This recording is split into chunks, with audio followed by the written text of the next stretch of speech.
Oh, Jesus. He's behind me, isn't he?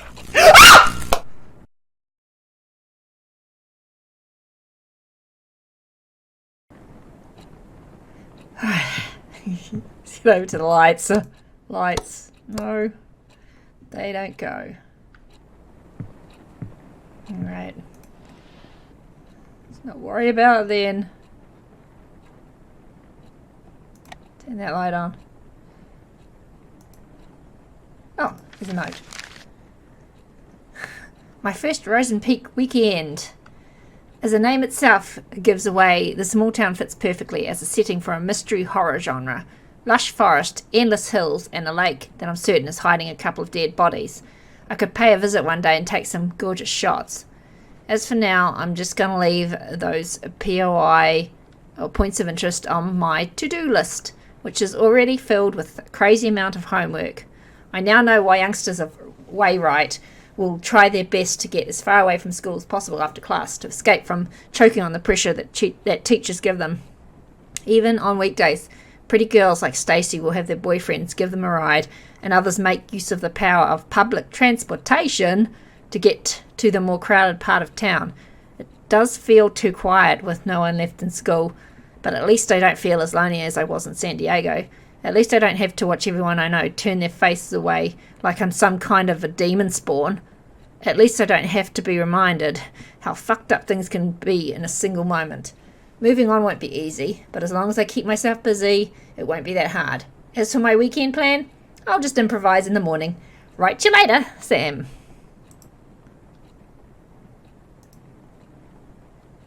Alright. B was always pushing his limits. Well, it was more like he was always being pushed, but he was good at it. That's why he naturally became the best quarterback of the team while maintaining a high grade for a star player. B was the best quarterback Wayrite could ask for. Seeing him running all sweaty on the field always triggered something tingly within me. Something that made me want to catch him behind his back and never let go. Was this Sam writing this book? Or is someone else writing the book and just reading Sam's... sounds really weird writing. All sorts of feelings and thoughts were pumped restlessly into my brain with every heartbeat. It gave me a bad headache. A good kind of bad headache. I wanted it to stop. I wanted it to never stop. But as soon as B gave me that, hey, all those headaches were washed away, it used to be the best prescription I could ask for. Take away the pain and let only the good things stay. Hey. Oh. Hi. Ooh. Cover that up. Only the good things stay. Let's try and cover it up. Shall we? Hey, we can. Hi. Hey. Yeah. Oh, a page. August 31st. For a boarding school, Wayrite intellectuals are not that interested in becoming intelligent. I visited the library today and two things surprised me. One, the place was much bigger than the one in my old school. Someone could get lost in here. Two, I had a strong feeling that people really visit the library. Maybe because they feared being lost in there. The place was too clean. Even the books showed little sign of human touch. Now I feel sorry for complaining about Miss Leslie's book assignment. I wonder if Stacey is even thinking of picking a book, with her admiring her boyfriend Kyle's tattoo all day. I doubt she has spare time to do that. Is she depending on Kyle to do the reading for her? Seriously? According to what I saw so far, he's either busy reacting to whatever's coming out of Stacey's mouth or working up some shenanigans with his jock buddy. Brian, was it? So, yeah, right. In the meantime, I should be more concerned about myself than the well-being of the whole school.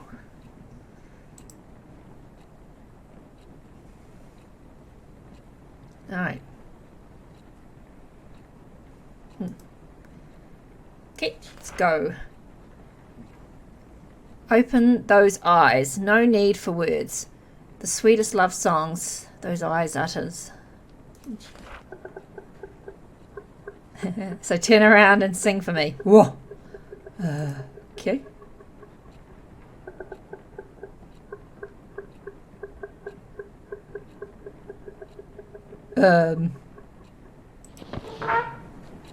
It's gone. God damn it. But there's a huge arrow pointing to the cupboard. And what is a stick?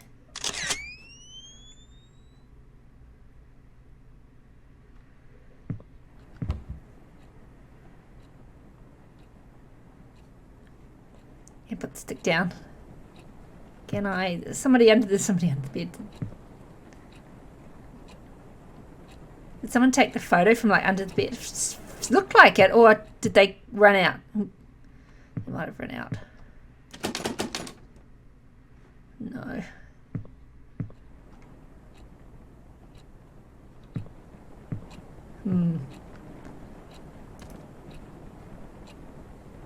Hey, there's a note.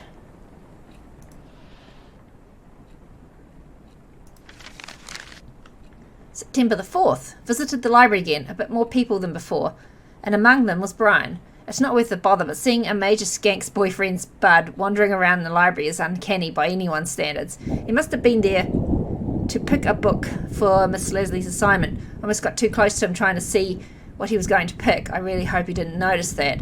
I'd rather be known as a regular geek than a creepy one. A jock in the library? Now I've seen everything. Woe was me, hate to admit, but seeing Brian at the library was... Shit, is that in the game or outside? We're having really stormy... Shit. God, probably because it's the only human interaction that didn't give me the sensation of someone talking behind my back. At least today's entry is a tad more meaningful than what I wrote yesterday. I need to revise my book options now. Write you later. Love, Sam. God, it's so windy outside.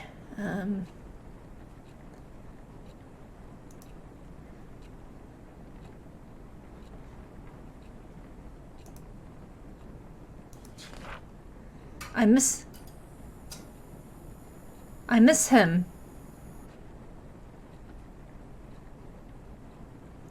Even when I'm with him, I see him. Even when he is not looking. Can I have the photo? It's under the bed. I knew it was from the bed. Oh, wait. There's something there. Hang on.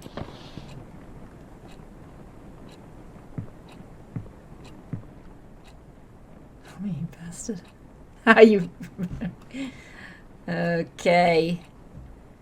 Let's look under the bed. Shit, I can't see anything.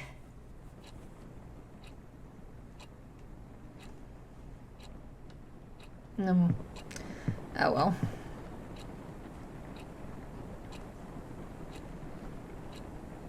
I used a stick. I could poke at it. I can. Oh, Jesus Christ. Poke at it.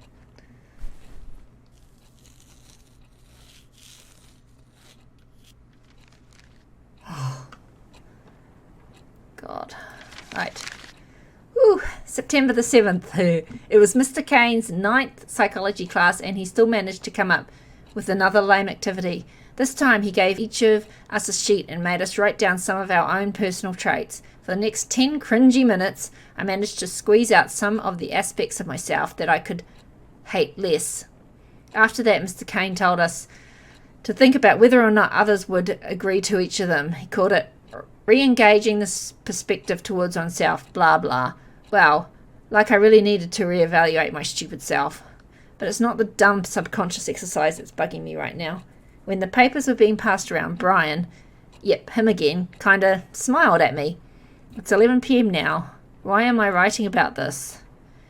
It's most likely an accidental glance, but I still don't know why the very image hovered in my head for the rest of the class. Okay, the rest of the day. Stupid brain probs wanted an excuse for screwing up today's math test. Get out of my brain.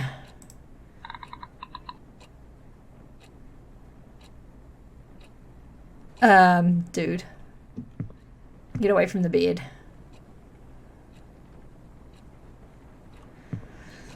Oh, shit. Spoopy.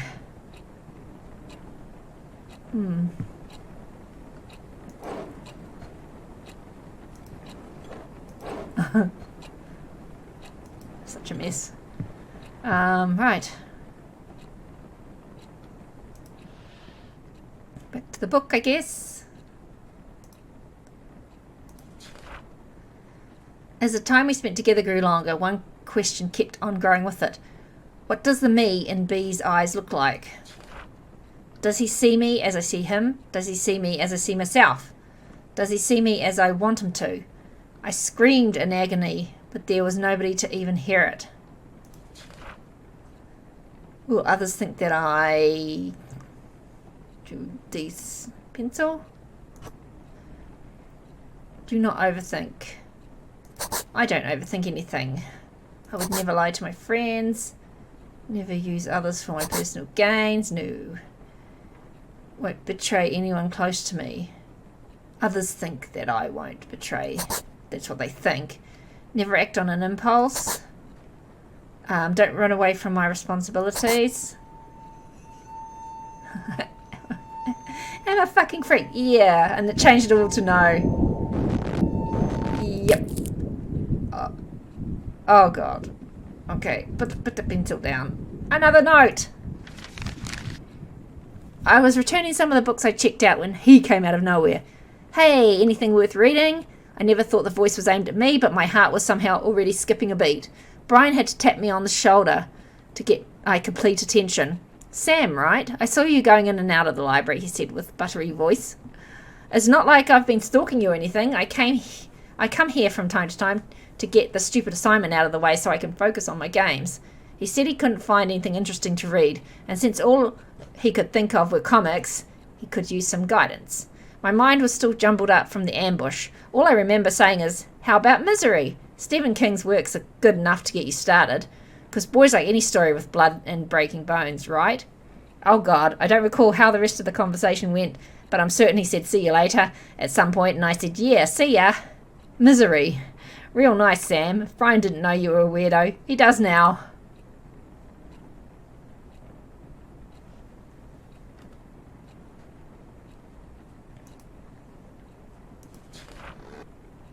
See, it's different writing. This is somebody else's book, but he's reading Sam's diary.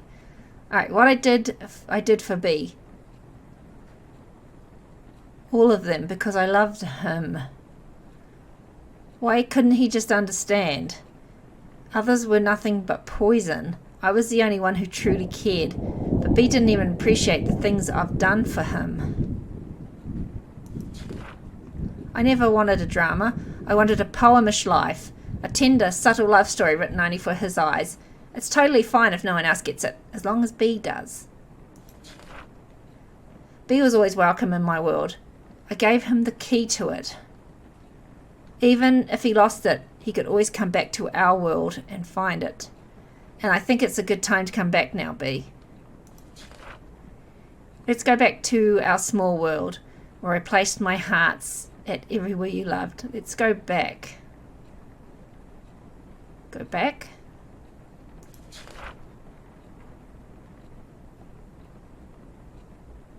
But I know he's not coming back. I will never hear that hey ever again. But I will never know what's behind his door locked tight with smiles. Because I gave him my key and B didn't.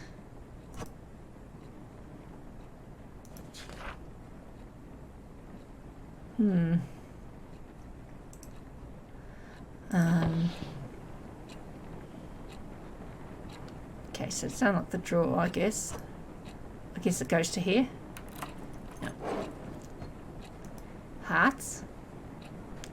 Note.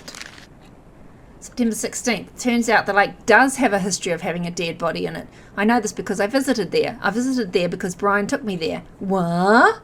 It all happened so fast. I was outside in the yard reading when Brian appeared out of nowhere again. He said hey and started telling me how he actually enjoyed the book and how he never read the same book twice in his life. And since he was heading out, he offered me to give me a tour of the town. 10 minutes later, we were passing Joe's Diner, home of the world-famous pancakes, says Brian. There was also an arcade across the diner. Brian hates the place because it's teeming with 10-year-olds. The donut shop was Brian's must-go-to place too, unlike the music store, which, according to him, seriously needs to restock. I found my own POI, a bookstore. It was weird seeing a bookstore and a gym standing side by side, though. At the end of the tour, I finally got to taste that sweet pancake Brian worshipped. Out the window, I could see the weird, gigantic hill that was also visible from my dorm room. Brian revealed that it's a secret base of some kind, since few people actually visit Colton Hill. He jokingly said he could take me there when I'm cool enough. After dinner, Brian dropped me off at the bus station and drove off to meet up with his friends. I was exhausted, but hyped up beyond my limits. I can't sleep. How can I when the whole day just feels like a dream? Pen. Yep, and yoink, and close. Okay. Oop. I'll go back to the book. So, where I placed my heart at everywhere you loved. Hang on, I saw there's 3 hearts, right? I saw a heart over here. I got it. Okay. Yeah, good. Okay, so I guess we have to put the hearts where he liked. No, maybe not. Broken memories, broken heart, broken neck. Oh. Oh, God!